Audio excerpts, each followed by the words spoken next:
Hi everyone, it's Gilbert. Today is Tech Tuesday. Let's go ahead and check out what today's topics are.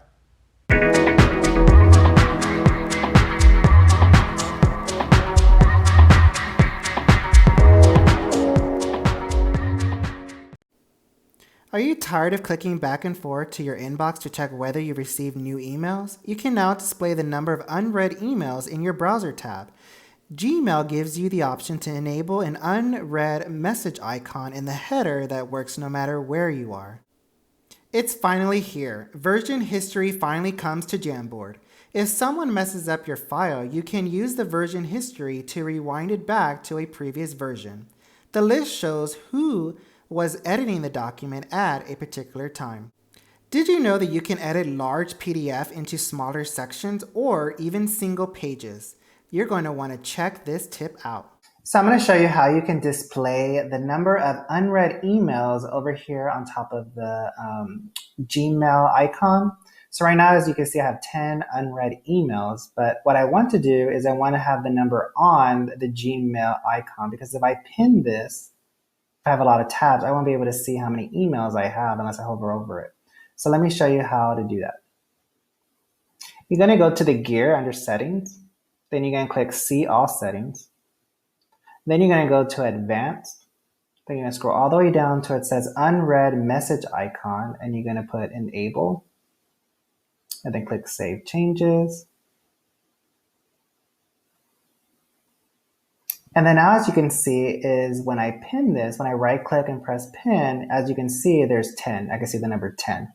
So this is how you can display the number of unread emails on your browser tab. So it's finally here. Jamboard now has a new update, and this update is version history.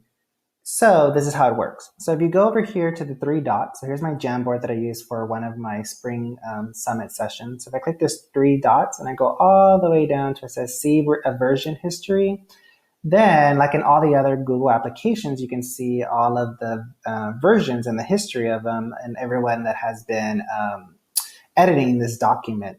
Jamboard now has that feature as well. So here is the versions of who was in the document editing it, the time that they did it.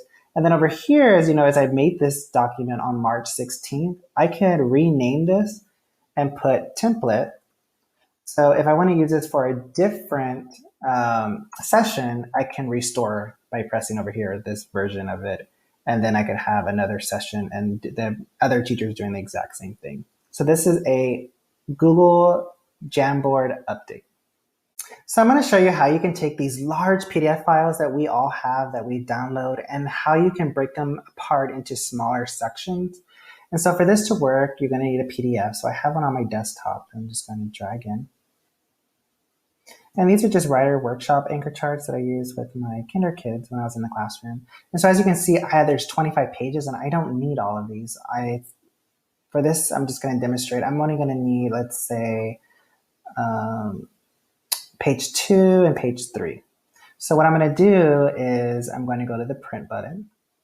I'm going to click on Save as PDF. Go to Pages, go to Custom, and then those are pages 2 and 3. Click Save, and this is going to be saved. I'm going to save it to my desktop. And then here is where I'm going to put Revised. If I can find it.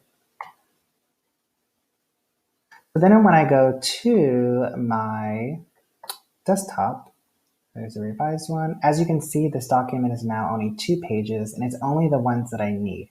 This can be done in multiple ways. You can just do one single page, or you can just do 5 pages. But this is how you could break large PDF files into smaller sections. Thank you for tuning in to this week's Tech Tuesday. We'll see you again next week.